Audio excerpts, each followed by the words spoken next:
Que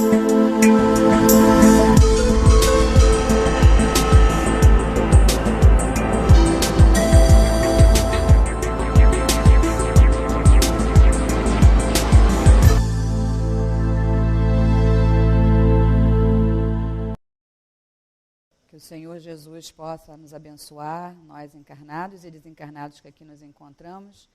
E agradecemos, no primeiro momento, a direção espiritual da casa e a direção material também, que nos dá o crédito para aqui estarmos usando da nossa palavra. Nós estamos, então, aqui hoje para falar de um assunto que está até na moda, né? Existem aqueles que fazem apologia e até cultuam mesmo esses seres, né? Tanto os anjos quanto os demônios.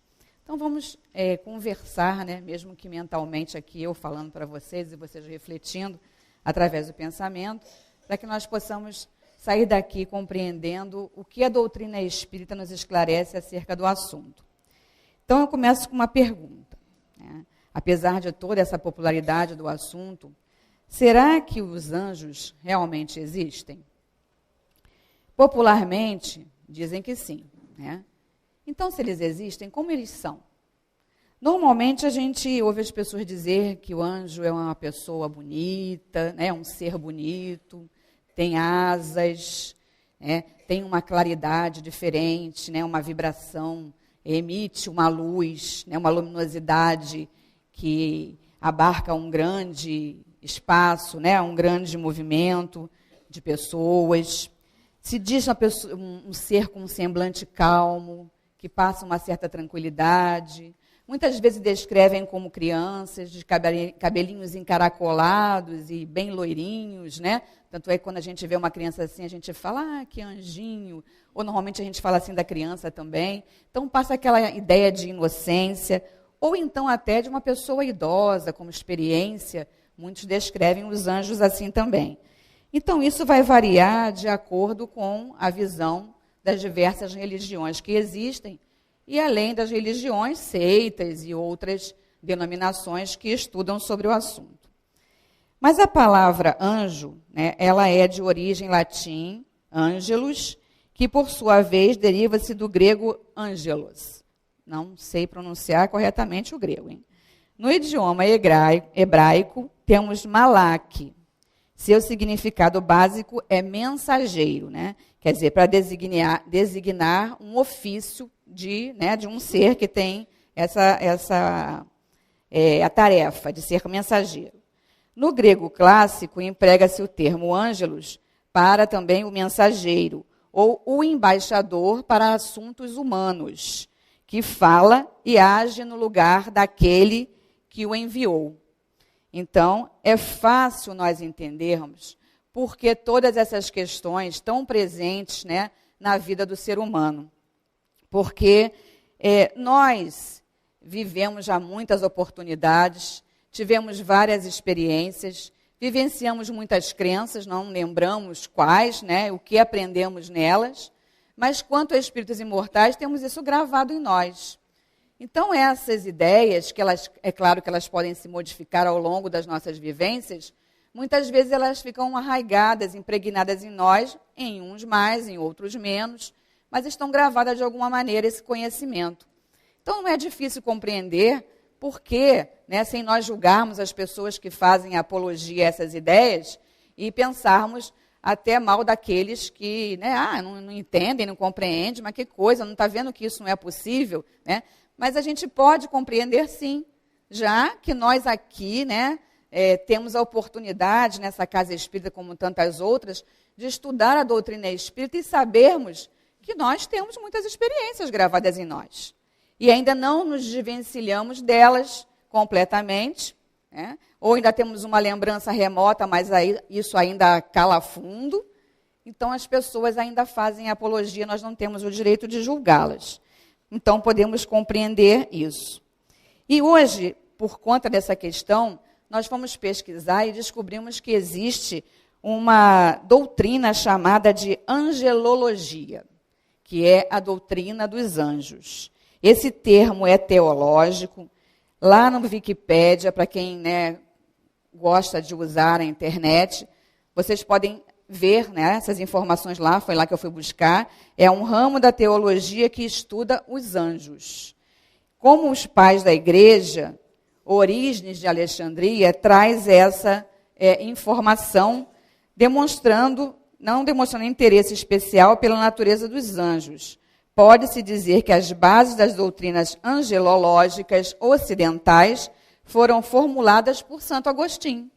Então, Santo Agostinho, lá no século IV, depois de Cristo, vai falar que os anjos teriam uma natureza puramente espiritual e livre, segundo o pensamento dele, pensamento cristão. Depois, Agostinho definiu as funções desses seres celestes que seriam responsáveis pela glorificação de Deus e pela transmissão da vontade divina. E ainda depois, os anjos estariam voltados tanto para o mundo espiritual quanto para o mundo visível, no qual interviriam com certa frequência. Para Agostinho, os homens e os anjos tinham semelhanças notáveis, tendo ambos sido criados à imagem de Deus. E mais tarde, Gregório Magno vai trazer essas noções angelológicas ao pensamento agostiniano, mas, segundo ele, o homem teria como função ocupar o paraíso, ocupar o céu. Então, esses seres estariam ocupando o céu, os lugares abandonados por anjos caídos. E assim vai. No século XI, o pensamento teológico sobre os anjos sofreu mudanças, rejeitou as relações de causalidade lá por Santo Anselmo, entre a queda dos anjos e a criação de Adão. Depois a teologia de São Bernardo, que conferiu aos anjos um papel essencial na ascensão mística. E assim vai. E nós temos, assim, anjos com nomes conhecidos, retirados lá da Bíblia, né? O anjo Miguel, Rafael, Gabriel, inclusive Lúcifer, que também era um anjo, mas, segundo a história, ele caiu, né? Ele se rebelou e ele, então, é um anjo, considerado um anjo caído. Então, companheiros, nós vamos ver nessas informações todas, nessas pesquisas, que os anjos, segundo nessas informações, foram criados para darem glória, honra e ações de graças a Deus. Os anjos foram criados para adorarem ao Cristo. Está lá em Hebreus 1, versículo 6. Foram criados para cumprirem os propósitos de Deus. E aí tem os arcanjos, os serafins. E os arcanjos seriam, para dar proteção a Israel, para lutar contra o Satanás e para anunciar a vinda do Cristo. Isso tudo colocado lá, no Antigo Testamento. Os querubins guardariam o trono de Deus, está lá em Ezequiel. Os serafins se preocupariam com a adoração a Deus perante seu santo trono, está em Isaías. E as diferentes ordens de anjos assistem a Deus em sua obra soberana, está em Colossenses. Essa ideia é tão natural, que nós vamos encontrar muitas anotações acerca de anjos na Bíblia, desde o Gênesis até o Apocalipse, desde o primeiro livro até o último livro do do Velho Testamento. Mas também no Novo Testamento vamos encontrar muitas referências relativas aos anjos. Não exatamente com a denominação anjo, mas com várias nomenclaturas que significam também falar dos anjos. Então, vamos encontrar no Gênesis, no capítulo 18, no item 1, em Jó, no capítulo 4,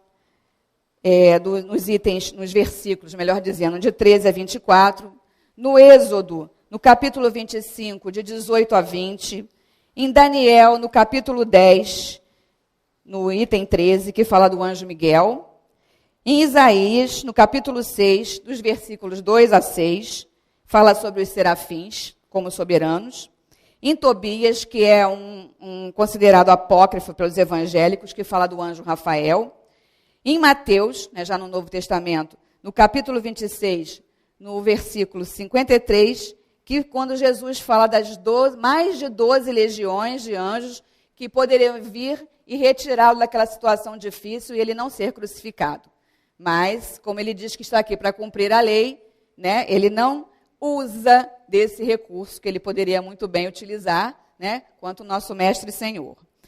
E Paulo, em suas epístolas, em Colossenses, versículo 16, fala das potestades, né, que é uma forma de falar dos anjos. Em Tessalonicenses, no capítulo 4, item 16, sobre os arcanjos.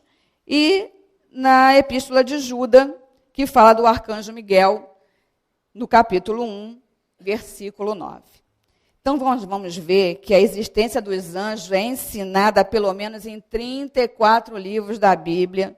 A palavra aparece mais de 250 vezes.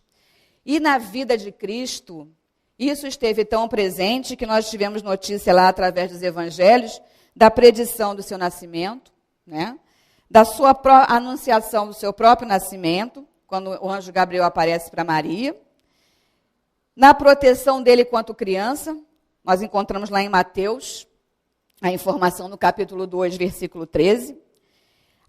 O fortalecimento do Cristo depois da tentação, em Mateus 4, versículo 11.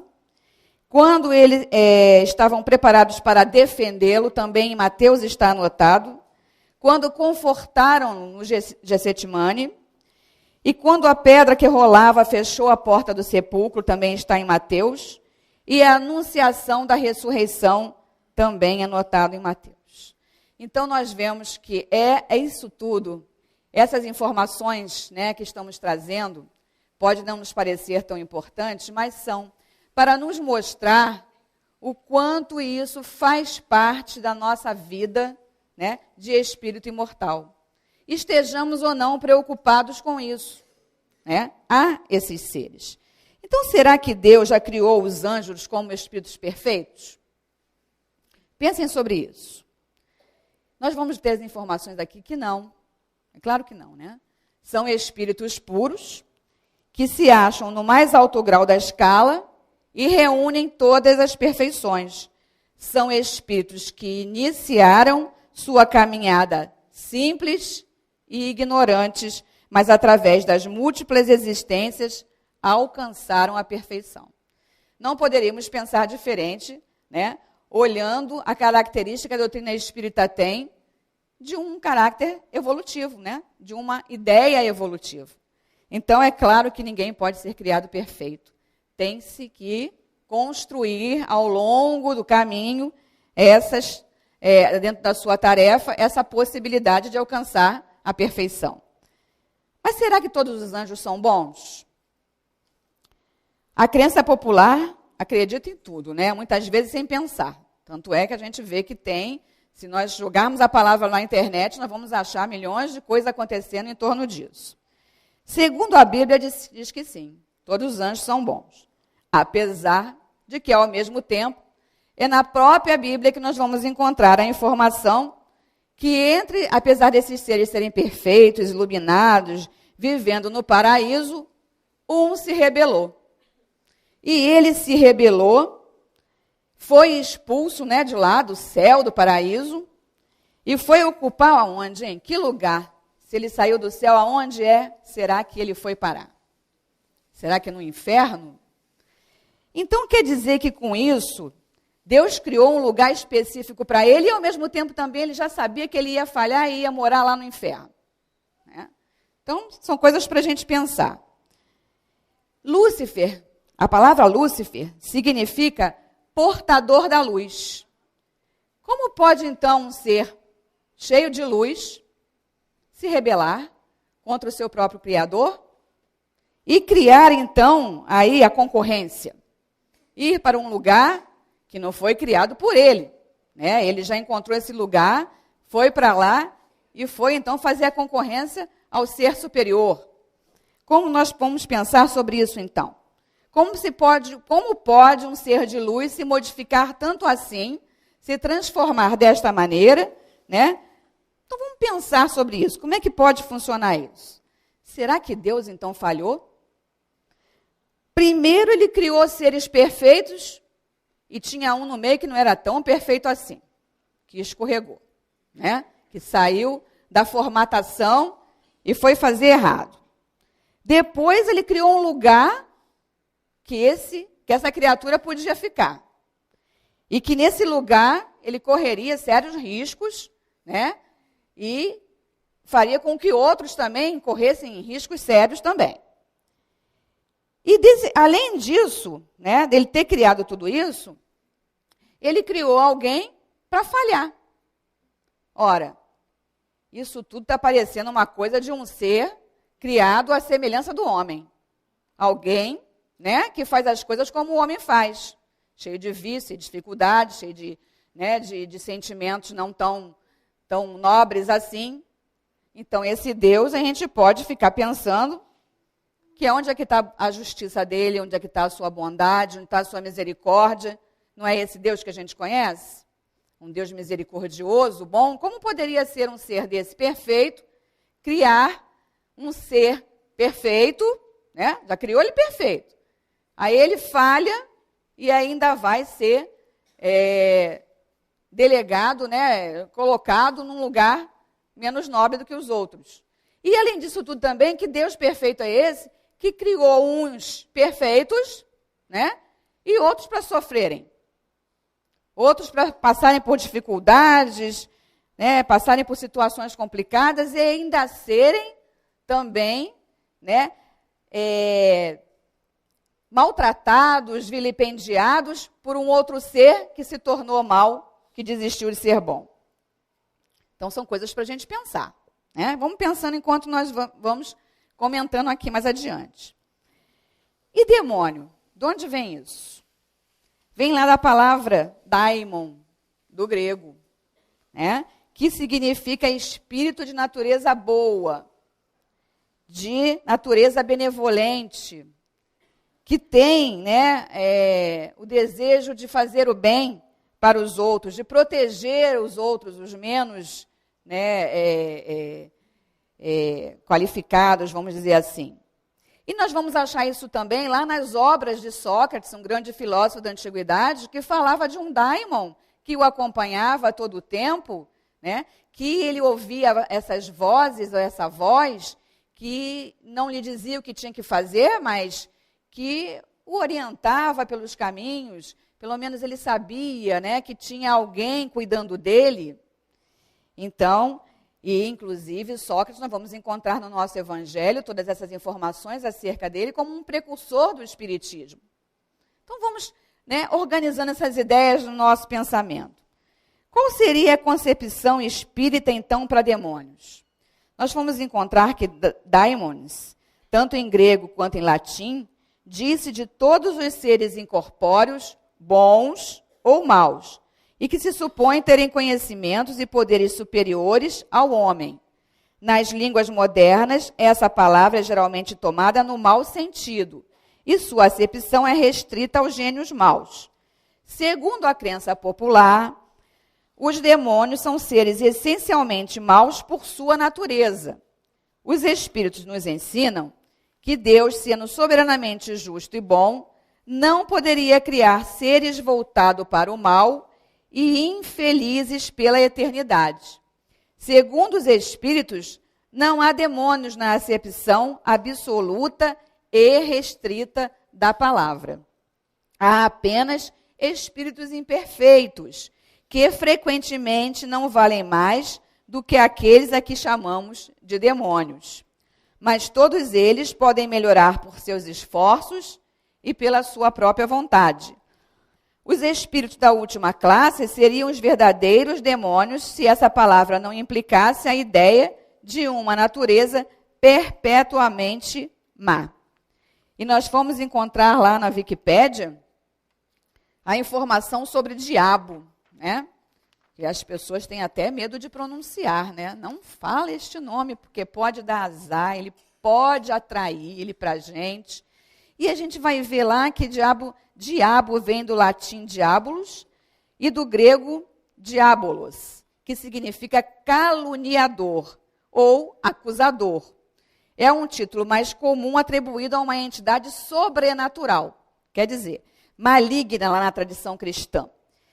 É tratado como a representação do mal, em sua forma original de um anjo querubim, responsável pela guarda celestial que foi expulso dos céus por ter criado uma rebelião de anjos contra Deus, com o intuito de tomar-lhe o trono. Quer dizer, ele invejava o trono, né? Ele invejava lá estar, né, ao lado de Deus, que seria provavelmente, né, o lugar atribuído ao Senhor Jesus. E ainda com seu parecer desconhecido, muitas vezes ele tenta, né, reproduzir isso. E mais popular, levaria a ter uma cor vermelha, com feições humanas, mas com chifres, rabo pontiagudo e um tridente na mão. E esse tridente era para remeter um cetro, né, como se fosse o rei de alguma coisa. Alguns acreditam que este parecer foi criado, sobretudo, pela Igreja Católica. Tal opinião alega que, como ela, poderia perder seus fiéis para o paganismo. Então, foi uma forma criada para que as pessoas, né, saíssem do paganismo, naquela ideia toda que se tinha de acreditar em vários deuses, né, e acreditar e ser, de alguma forma, ser controlado. Né? Apropriou-se, então, desse elemento de cada deus pagão, pegou o tridente de um, o chifre do outro e tal, e criou uma figura, né, para que toda vez que os seus fiéis olhassem, né, para aquela divindade, sentisse medo e associasse ele a Lúcifer. Assim, a perda de fiéis teria diminuído notavelmente.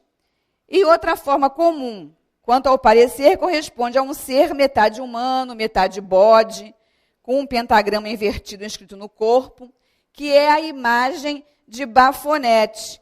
Embora não tenha ligação com ele, foi uma imagem iniciada pela Igreja Católica. Tudo isso retirado lá daquelas questões anteriores. Então, coisas que existiam em outras crenças, reunidas numa só figura, com apenas a intenção de que as pessoas tivessem medo e aí elas cumprissem direitinho as coisas, ficassem ali sobre as ordens, sobre o controle e se tornassem, então, né, criaturas comuns, tranquilas, né, tementes a Deus.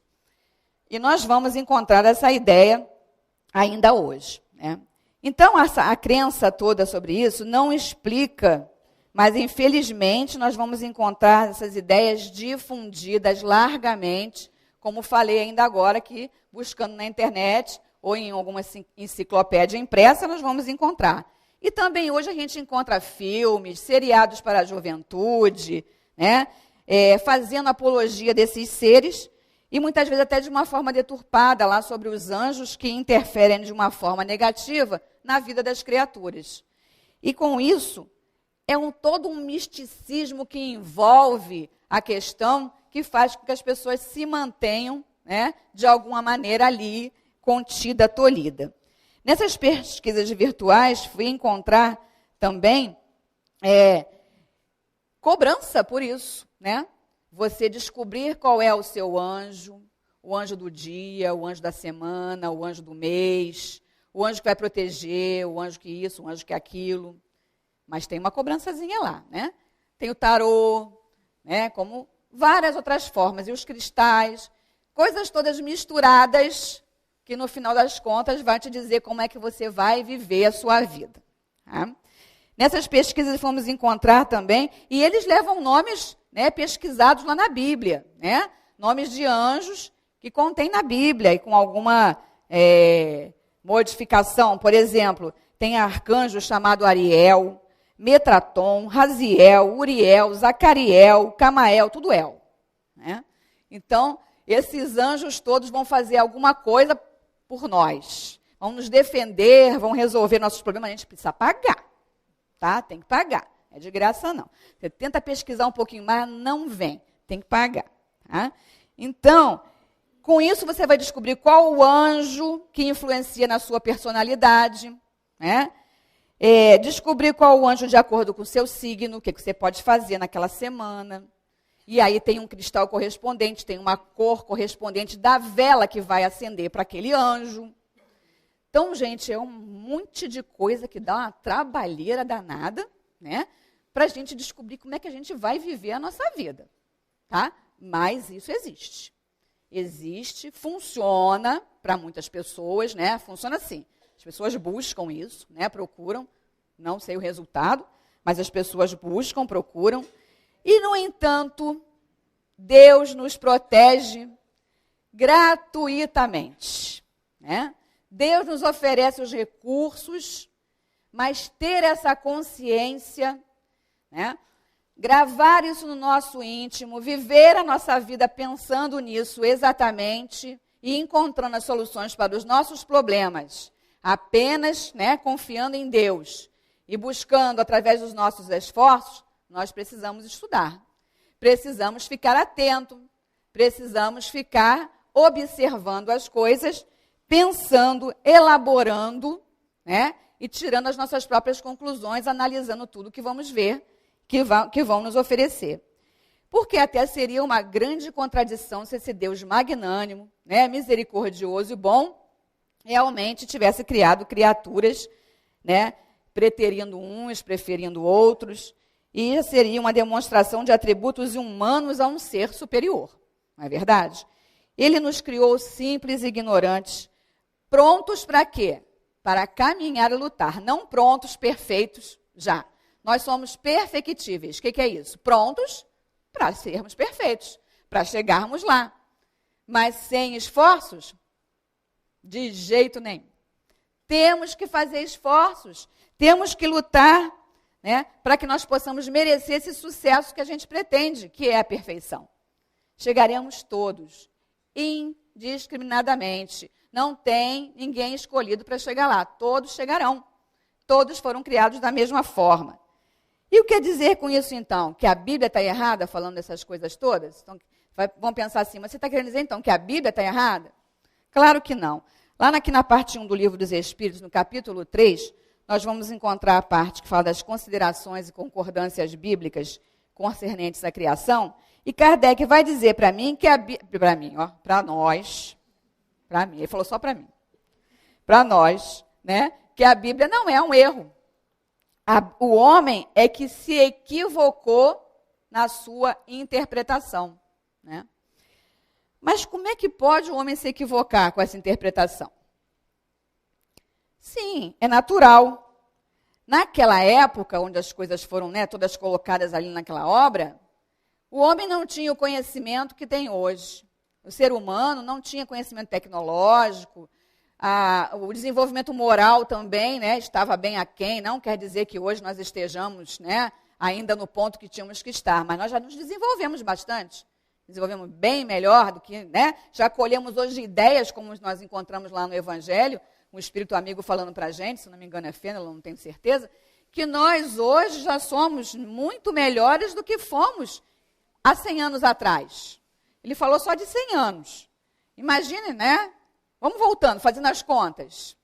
Então, aquelas criaturas naquela época, era muito natural, ela precisarem do sobrenatural, né? Entender essas visões, querer buscar essas informações para além daquilo que ela realmente está vivenciando, do que é a sua realidade. O desenvolvimento moral e o conhecimento que ela, né, porque o ser humano portava, né, não era condizente, não tinha como fazer, né, essas elucubrações, né, pensar melhor do que se pensava naquele momento.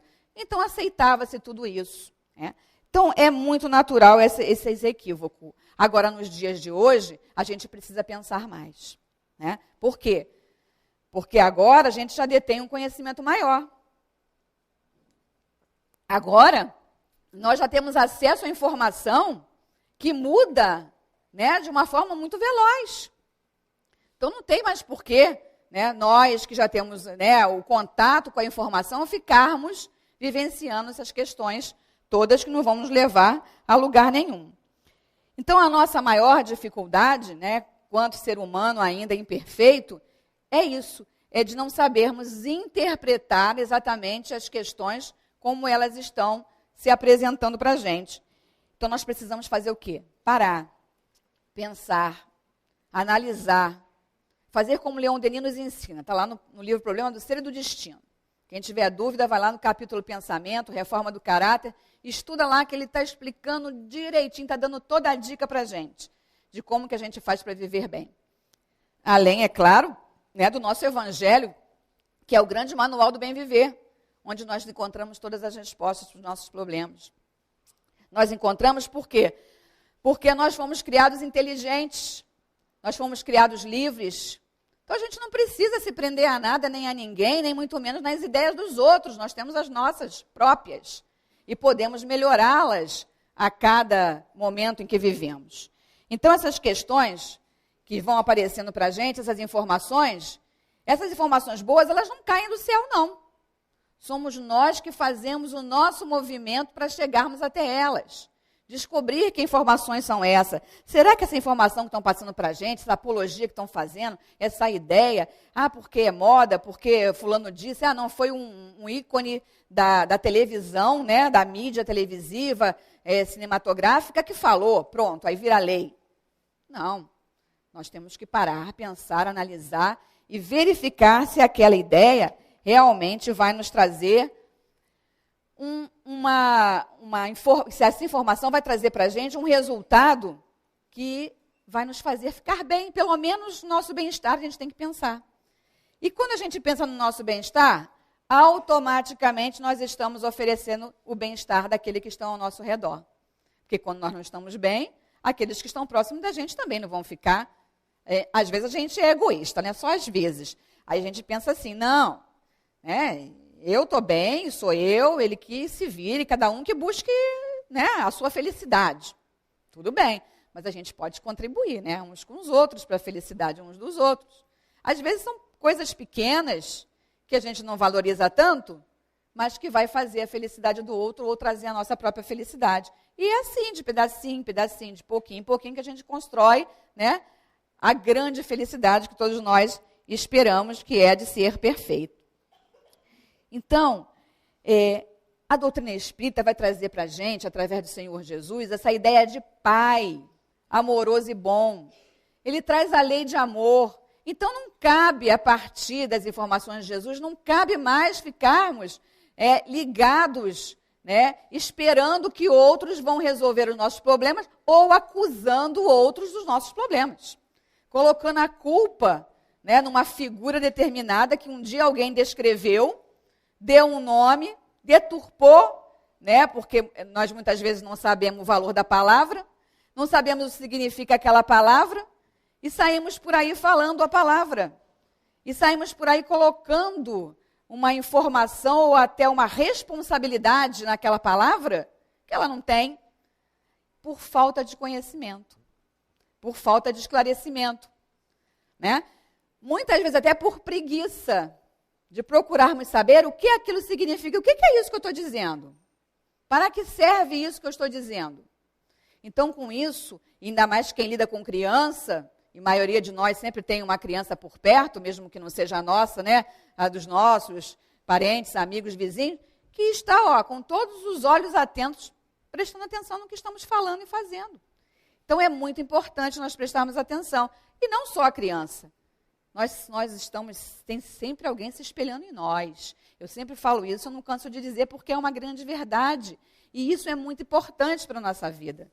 Se a gente pensar assim, não tem ninguém, eu moro sozinho, não tem ninguém olhando para mim, não. Mas esqueceu do desencarnado, Pois tem desencarnado, e é assim, né? Que estão ao nosso redor, se espelhando no que nós estamos dizendo e fazendo.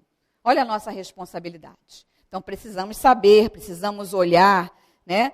Prestar atenção e lembrar que a lei de amor trazida por Jesus, né? Formando isso para a gente, foi a grande, maior informação que marcou, né, a história, né? Tanto a história está marcada entre a vinda do Cristo, né? Antes e depois dele.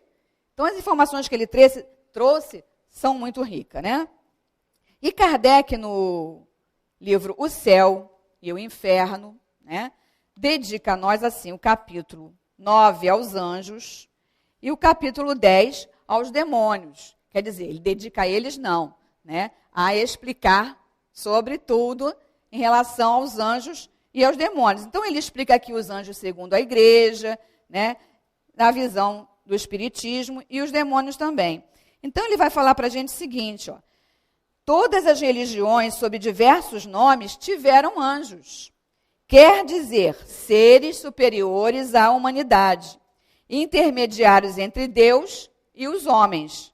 O materialismo, negando qualquer existência espiritual fora da vida orgânica, naturalmente colocou os anjos entre as ficções e as alegorias. A crença nos anjos faz parte essencial dos dogmas da igreja. É assim que ela os define. Aí tem a refutação, né, de tudo que é colocado pelas crenças, e tem os anjos segundo o Espiritismo, que ele vai nos dizer que haja seres dotados de todas as qualidades atribuídas aos anjos, disso não se poderia duvidar. Sobre esse ponto, a revelação espírita confirma a crença de todos os povos. Porém, ao mesmo tempo, ela nos faz conhecer a natureza e a origem desses seres. Almas ou espíritos são criados simples e ignorantes, sem conhecimento e sem consciência do bem e do mal, mas aptas a adquirir tudo o que lhes falta e que é obtido pelo trabalho. A palavra-chave é trabalho. Logo, ninguém vai virar anjo se não trabalhar. E depois que virar anjo, vai continuar trabalhando, porque vai ter que aturar entre aspas, né, porque eles não se sentem assim, isso é a gente que diz, né? Nos aturar de alguma maneira, nós imperfeitos que estamos precisando da ajuda deles. Então, o objetivo, que é o mesmo para todos, é o quê? É a perfeição. Uns alcançam mais rapidamente e outros mais devagar. Esse é o sistema evolutivo. Nós vamos chegar mais rápido, né, ou não, vai depender do nosso esforço, né, do nosso trabalho, do nosso desenvolvimento diante das tarefas que nós nos propusemos um dia, abraçamos a fazer. Então, são esses intermediários da justiça e da misericórdia divina. Será que existe, então, um tempo determinado para atingir esse grau de espíritos puros? É isso que nós falamos. Vai depender, né, da nossa maneira, né, de percorrer esses graus, aceitando sem murmurar as missões que nós mesmos escolhemos quando fazemos o nosso planejamento reencarnatório, né? Gastando o nosso tempo para chegar à perfeição de uma maneira produtiva, porque a gente gasta o nosso tempo. A gente tem o tempo a nosso favor, mas muitas vezes a gente não sabe utilizá-lo, né? Então, traçar essa caminhada evolutiva só depende da gente. E aí nós vemos aqui o nosso querido Emmanuel colocar para a gente que nós somos, né, os arquitetos do nosso próprio destino. Saibamos afeiçoar-nos ao serviço incessante do bem, porque todo bem é degrau de ascensão para o alto, arrebatando-nos do império da sombra para a bênção da luz. O que é sair da sombra e entrar na luz? É nós nos conectarmos com o bem. É a gente não querer as imagens deletérias, é não querermos mais os sentimentos deletérios, é não querermos mais as atitudes ruins, é já trocarmos as informações ruins pelas boas, né? Então, isso é construir o nosso processo evolutivo, né? Construir esse nosso caminho evolutivo através desse processo, né? Melhor dizendo. Então, a doutrina espírita tem esse caráter evolucionista. E ainda aqui no capítulo 1, na parte 2, Kardec vai dizer para a gente de uma escala espírita, onde ele fala das ordens dos espíritos, né? Então, tem lá os perfeitos, os bons e os imperfeitos. Aonde é que nós nos ajustamos? Nós ainda estamos nessa terceira ordem de espíritos imperfeitos. Então, precisamos do esforço para passarmos, né, por essa fieira da ignorância. A gente passa pela fieira da ignorância, não da maldade. Então, não existe um caminho do mal para a gente percorrer para encontrar o do bem. Deus não fez isso. Ele não criou um caminho do mal. Existe o caminho da ignorância. A falta de conhecimento, de esclarecimento. E o que a doutrina espírita faz conosco? Nos faz pensar, nos faz sair da ignorância. E a partir do momento que a gente vai aprendendo sobre as coisas, nós vamos encontrando melhores caminhos. É tão automático, é tão natural. Por isso é fácil compreender aqueles que ainda fazem apologia de determinadas ideias, quando começamos a falar lá no início. Percebem? Nós precisamos ir aprendendo conosco mesmo, no nosso próprio caminho. E aí perceber se essas ideias são boas para mim ou não, aonde elas vão me levar. São produtivas? São objetivas? Né? Me dão realmente embasamento para eu viver a minha vida ou estão me atrapalhando? Estão atrasando? Como estou usando esse tempo? Então, esses espíritos puros, eles não passam mais pela fieira da ignorância. Eles já se esclareceram. Então, eles agora estão num patamar além, onde eles podem ajudar aqueles que estão no caminho da ignorância. Que ele não vai poder lá chegar a dizer, assoprar no ouvido como é que você tem que fazer. Mas ele pode, né, mandar umas dicas aí de como é que a gente, né, pode vivenciar aquela situação que está se apresentando na nossa vida de uma maneira melhor, de uma maneira mais justa, de uma maneira equilibrada, para que possamos estar bem. Então, esse processo é como um estudante na escola. Né? Ele começa lá na série inicial, passa por todas as séries, passa por um outro patamar de estudo, até que ele vence todos os degraus, né? Passa por todas as séries, já tem o título máximo, não tem mais que voltar à escola. Né? Ele não volta mais à escola, ele já conquistou o que ele tinha de conquistar naquilo, mas ele vai conquistar não precisa mais daquele esforço para conquistar aquelas coisas, aqueles degraus. Mas agora ele detém um determinado conhecimento que ele vai continuar, ninguém vai ficar parado, bebendo água de coco deitado na rede. Não vamos esperar isso. A gente vai ter que continuar batalhando. Né? Por quê? Porque agora vamos passar a ser aqueles que vamos ajudar os outros que não estão conseguindo. Então, sem esforços, não dá para a gente se desprender dos vícios, não dá para a gente deixar as doenças, para a gente deixar as ideias desvirtuadas, e não dá também para a gente pegar e culpar alguém. A culpa é daquele, né? Não vou nem dizer o nome, muitas vezes as pessoas dizem assim, a culpa é dele, eu estou doente, né? Eu não consigo deixar de ser egoísta, eu ainda sou vaidoso, né? Eu não quero dividir as coisas que eu tenho, eu não sei por que vem essas ideias esquisitas na minha cabeça, a culpa é sempre de alguém, né? Ou então, eu ficar esperando que um outro alguém bondoso também venha resolver todas as minhas questões. Eu vou deixar de ficar doente, eu vou deixar de pensar mal, eu vou deixar de fazer o mal, porque alguém vai fazer por mim. Isso tudo é muito cômodo, mas não nos faz avançar como temos que avançar. Não faz com que nós cheguemos lá aonde nós desejamos, né? Que é ser realmente feliz. Então, essa doutrina de Jesus nos convida a quê? A pensar, nos convida a refletir, nos convida a analisar, nos convida a lutar, mas nos convida a vencer. Porque não vamos ficar lutando indefinidamente, nem sem um propósito. Vamos vencer. Foi ele mesmo quem disse, podeis fazer o que eu faço e muito mais. Se o mestre disse isso para os seus discípulos, se o mestre disse isso para os seus aprendizes, é porque ele conhece os seus aprendizes, conhece a sua qualidade, conhece as suas possibilidades, acredita que esses aprendizes podem, né, se qualificar cada vez melhor, ser melhor. Então, a doutrina espírita nos faz pensar desse jeito. E aí nós queremos levar para vocês agora, trazer para vocês agora, na verdade, fazer um convite, né? A companheira falou aqui inicialmente, muito rapidamente, sobre o encontro que vai acontecer agora nesse domingo e no domingo seguinte, dia 14, né, e dia 21. Nesse domingo estaremos estudando as sessões doutrinárias, Científica 1 e Científica 2, porque esse nosso encontro ele tem 5 sessões que a gente faz uma a cada ano, né? Depois a gente fez essas 3, a gente passa no 4º ano para a técnica de passes, que é voltada principalmente para os médiums, né? Aqueles que estão, de alguma maneira, exercendo a sua mediunidade, precisam conhecer mais e, inclusive, como atuar diante das doenças do corpo físico, né? Do corpo mental. Mas acontece que há aquelas criaturas que querem saber um pouquinho mais também. Falam, mas eu não sou médium, ou eu não estou exercendo a mediunidade agora. Não é proibido. Podem vir também, mas é no dia 21. E atualidades, que é uma última sessão, onde quem fez as outras 4 podem participar, e é sempre um assunto voltado para o que se está discutindo na atualidade.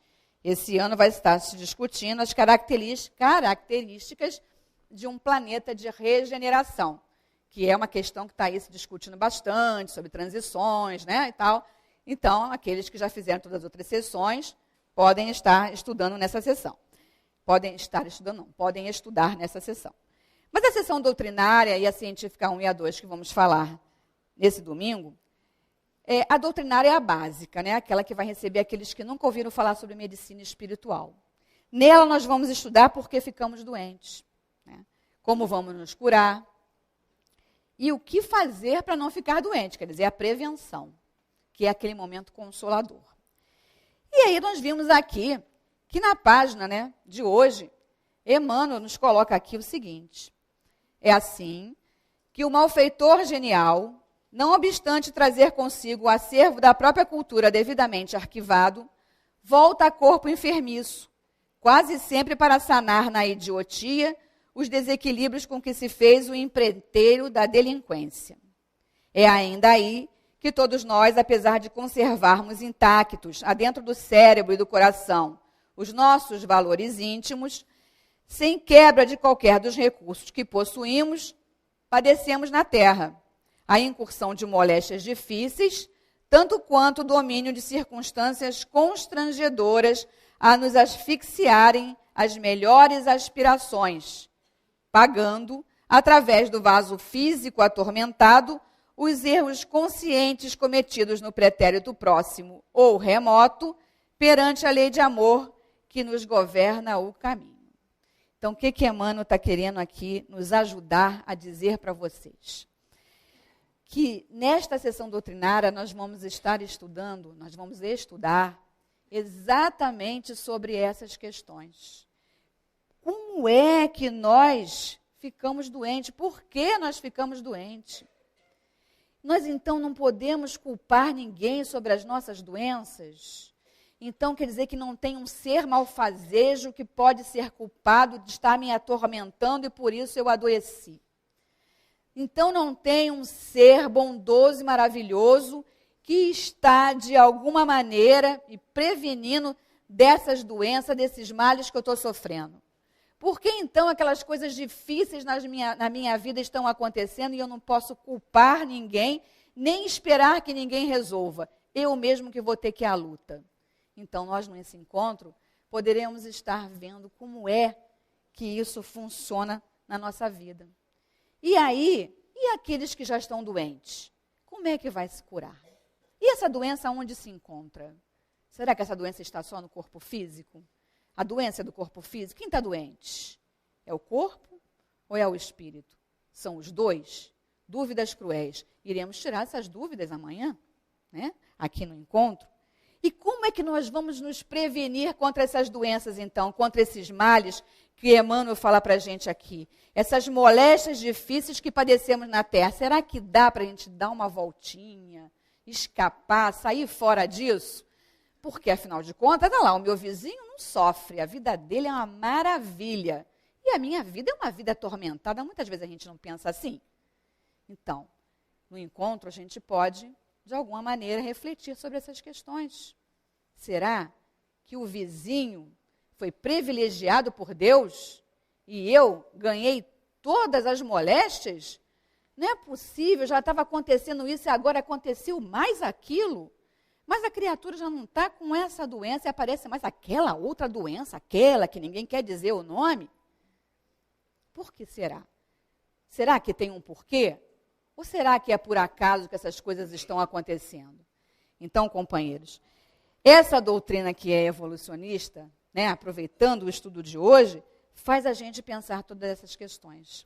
De nós estarmos vivenciando sobre tudo, né, e considerarmos como é que nós vamos vivenciar tudo isso.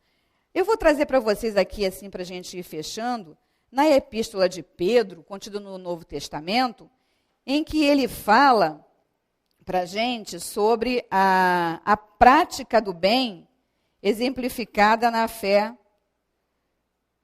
do Cristo, e na fé cristã, né? Então, ele fala do amor fraterno. Ele diz assim: e, finalmente, sede todos de um mesmo sentimento, compassivos, amando os irmãos, entranhavelmente misericordiosos e afáveis, não tornando mal por mal ou injúria por injúria, antes pelo contrário, bendizendo, sabendo que para isto foste chamado, para que por herança alcanceis a bênção. Porque quem quer amar a vida e ver os dias bons, refreia sua língua do mal, e os seus lábios não falem engano. Aparte-se do mal e faça o bem. Busque a paz e siga, porque os olhos do Senhor estão sobre o justo e os seus ouvidos atentos às suas orações. Mas o rosto do Senhor é contra os que fazem o mal. Então, eles nos convocam, companheiros, ao amor fraternal, né? Que sejamos esses que vamos conseguir fazer esse movimento nas nossas vidas, para que não estejamos qualificados entre aqueles que estão, né, parados, que estão preguiçosos, que não estão buscando através do esforço, através do trabalho, a sua melhoria. E fechando aqui com Joana de Ângeles, no livro Lampadário Espírita, na mensagem que tem ligação com o nosso estudo hoje, que se diz não estás sós, ela diz para a gente num textinho: sabes que todas as dores nasceram ontem e conheces que hoje inicias a edificação do ditoso porvir. Indaga daqueles que ontem sofreram, pergunta aos que experimentaram aflições nos dias que já se foram. Inquire os corações solitários que caminhavam em abandono. Faça sindicância junto às viúvas crucificadas na saudade. Sonda a alma das mães que fecharam os olhos de seus filhos amados. Interroga os seres que foram ultrajados e guardaram postura, qual o tributo com que a vida respondeu à sua agonia resignada, à sua inominável aflição, coroada de esperança em nosso Pai, e eles responderão: concordes e há uma só voz. Lutar é sofrer. Sofrer é libertar-se. Então, companheiros, vamos lutar. Porque a gente sofre, mas a gente se liberta. E nós não vamos virar anjos de asas, não. Mas nós vamos ser esses seres, né, conquistando a felicidade, conquistando a perfeição. Que o Senhor Jesus a todos nós possa amparar, encarnados e desencarnados aqui presentes. Graças a Deus.